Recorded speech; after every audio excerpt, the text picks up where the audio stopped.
Welcome, explorers, and hello world. I'm gonna do a wrap-up today, talk about the Java CNN, where I have this video series for a couple of weeks now, and I've been running a lot of different tests to test this framework and see how well it does with different networks. So today I'm going to talk a little bit about what I've done in code and what I've done in test way, which different tests I've run. So first, the code changes. I've done some additions. I added a lot of documentation, so you can go to the GitHub page and read up on the different layers and so on, and you can also look into the code and try to decipher it. And if you have any additions, please let me know and give me a pull request, and we will integrate your changes as well, so we learn by changing the code together and create a good Java CNN repository. Then I added an abstract trainer, so I actually broke out all the common code that the different trainers use, which just handles the different gradients, and give it to the specific training method. In the normal code, that was handled by a large switch case or a lot of if statements, but I've done it by having clauses that extend the common functionality. And then I've added adaptive gradient, Adam, Nesterov, SGD, and window gradient trainers to the mix. So we have all those, and those were implemented in the conv net JavaScript. Also added regression and support of vector machine loss layers, also in the convnet implementation.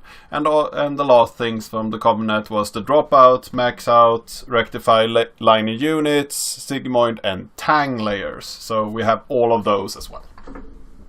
So now I tried to run this test that I got from the convnet.js. So they have a model already set up that I run on their page and get a quite good result. I'm not sure if they do the testing right. I've heard that you need to first test on or train on your training set, and then you do the testing on the test set, and those should never intertwine or mix. So you have a separate phase for training and a separate phase for testing, and those shouldn't be intermingled, in order to ensure that you don't actually train on the test data.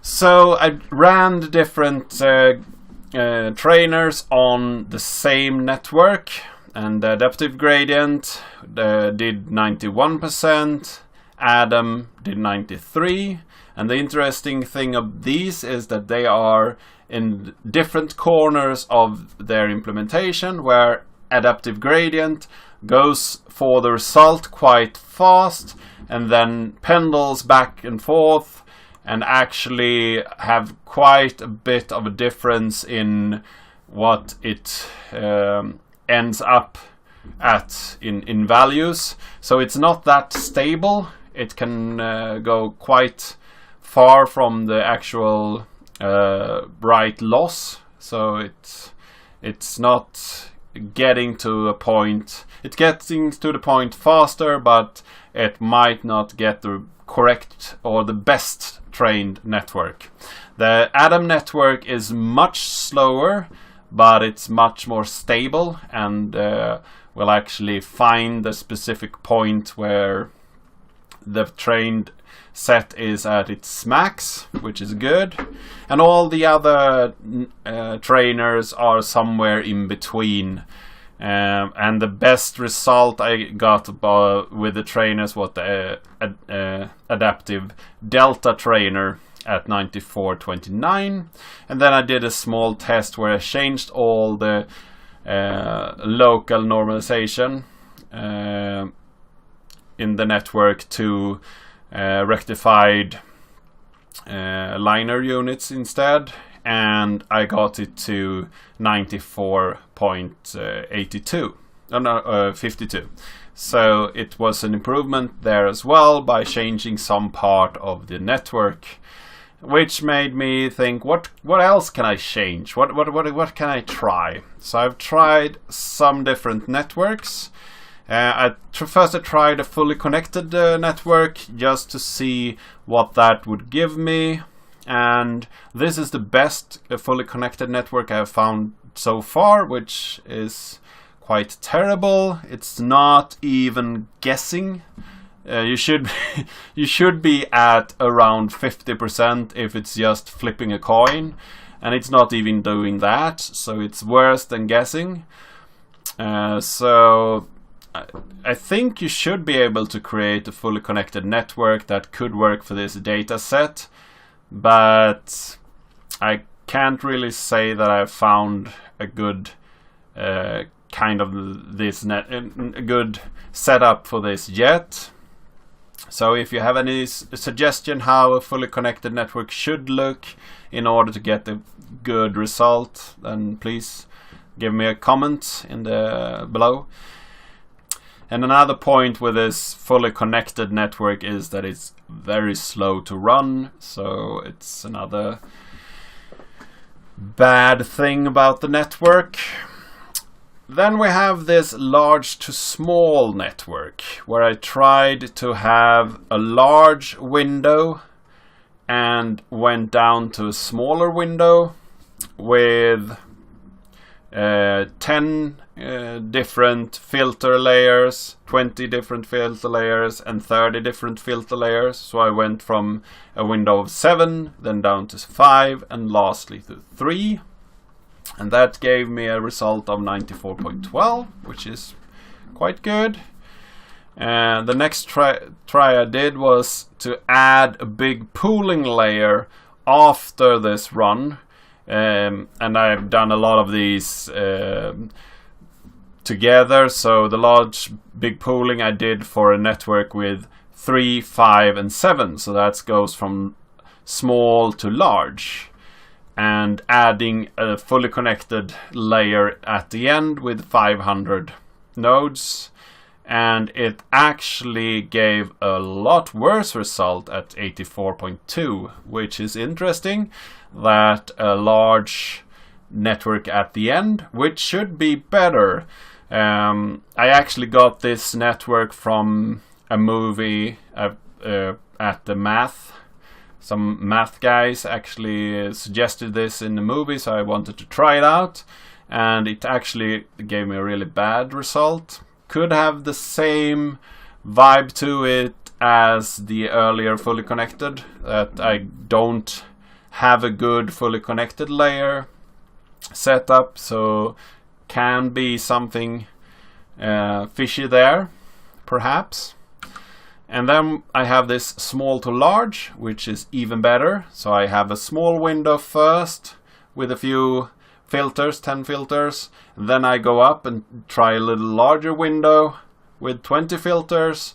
And then I go up even further to 30 filters at 7, which gives me a really good result, 94.49. So that's quite nice. So I know that if I look at small detail and then zoom out, I will get a really good result from that network instead of having a large window and then zooming in. That will give me a worse result. So then I try to actually give more filters to the mix. So I have 30, 30, 30 filters, and as you see, I get a marginal improvement there. I go to 95.83, and that's because I have more data, I guess. So more data, you get better results. So then I try with just more layers, just add more layers.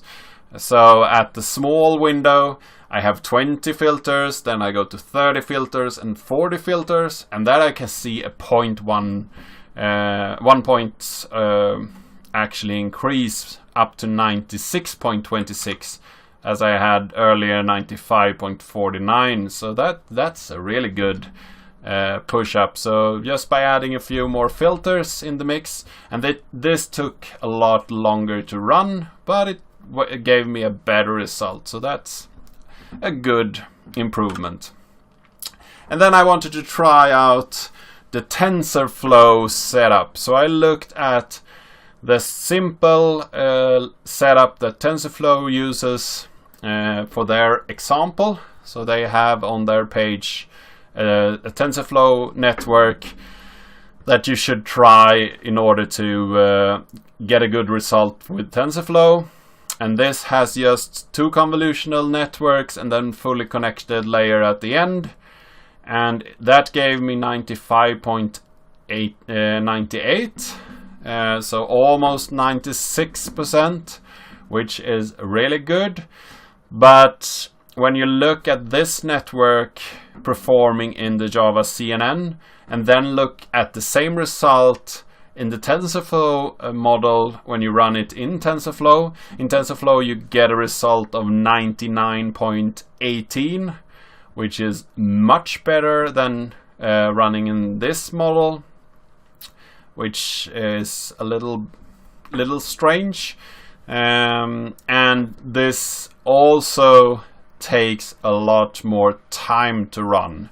The TensorFlow model took a couple of minutes, I think 3 minutes to run on my machine, and this here, it was days running this. So yeah, I'm not that impressed by my optimization skills in the Java code, but then again, we have at least been able to create a pretty good result with all my networks.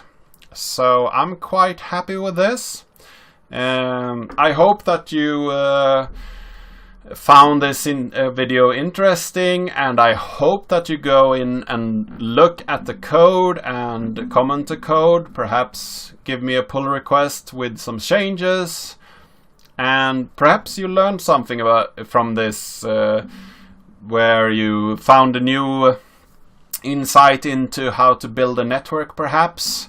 I'm very fascinated about how to think when you build your networks, because all guides that I have seen is you have this data and then you set up this network, run it, and you get this result.